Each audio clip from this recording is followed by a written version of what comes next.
सभी को मेरा नमस्कार। आज से हम सीखने जा रहे हैं इंग्लिश का बैकग्राउंड। चलिए तो फिर शुरू करते हैं। यदि हम सोचते हैं इंग्लिश के बारे में या किसी की भाषा के बारे में, पहले हम सोचेंगे इंग्लिश के बारे में। इंग्लिश में ABCDEF ये जो अल्फ़ाबेट्स है आप सभी लोग जानते ही है, 26 अल्फ़ाबेट्स है। हम उसको लेटर भी बोल सकते हैं, लेटर्स भी बोल सकते हैं। टोटल अल्फ़ाबेट्स 26 है और उस 26 में 21 कंसोनेंट्स है जिसको हम हिंदी में व्यंजन बोलते हैं, और 5 वॉवेल है AEIOU जिसको हम स्वर बोलते हैं।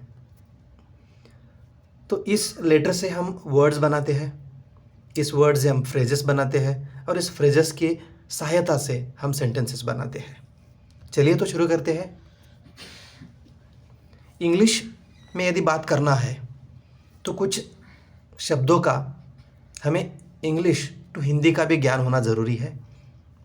यानी कि आय को इंग्लिश में, यदि हम आय इंग्लिश में है तो इसको हिंदी में हम मैं बोल सकते हैं, यू को आप बोल सकते हैं, ही को वह, शी को भी वह, ही पुल्लिंग के लिए यूज़ किया जा सकता है, शी स्त्रीलिंग के लिए यूज़ किया जाता है, वी को हम कहते हैं, दे को वे, माय को मेरा या मेरी, यूर को तुम्हारा, हिज को उसकी, हर को उसके, और आवर को हमारे, देयर को उनके, मी को मुझे, यू को आप, हिम को उसे, हर्स को उसका या उसकी, आवर्स को हमारा कहा जाता है, और एक बार हर को उसकी बोला जाता है, अस को हम बोले जाते हैं, देम को उनको बोला जाता है, माइन को मेरा बोला जाता है, यूअर्स को तुम्हारा बोला जाता है, देयर्स को उनका या उनकी बोला जाता है।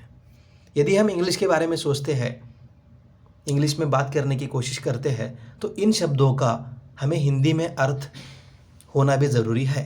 तो फिर चलिए शुरू करते हैं। अंग्रेज़ी में बात जब हम करेंगे तब हमें सोचना है कि प्रेजेंट में क्या बोलना है, पास्ट कल में क्या बोलना है, कल के लिए क्या बोलना है, या फ्यूचर भविष्य के लिए क्या बोलना है। यदि हम आय का इस्तेमाल करते हैं, आय का मतलब हिंदी में क्या है हम ये भी जानते हैं। आय के बाद हमें यदि प्रेजेंट में बोलना है, आज में बोलना है, तो आय के बाद एम आता है, हैव आता है और डू आता है।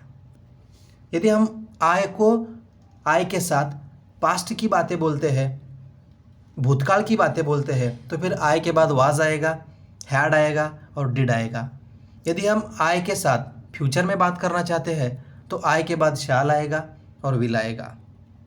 उसी तरह वी, यू या दे, ये तीनों करता रहे, सब्जेक्ट रहे, तो फिर इन तीनों के सामने वर्तमान काल में आर, हैव और डू का इस्तेमाल करना चाहिए।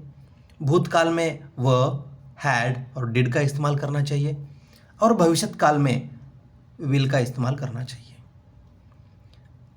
ही, शी और इट के सामने वर्तमान काल में इज यूज होता है, हैज़ यूज होता है, डज यूज होता है, और पास्ट में वॉज, हैड और डिड यूज होता है, और फ्यूचर में विल यूज होता है।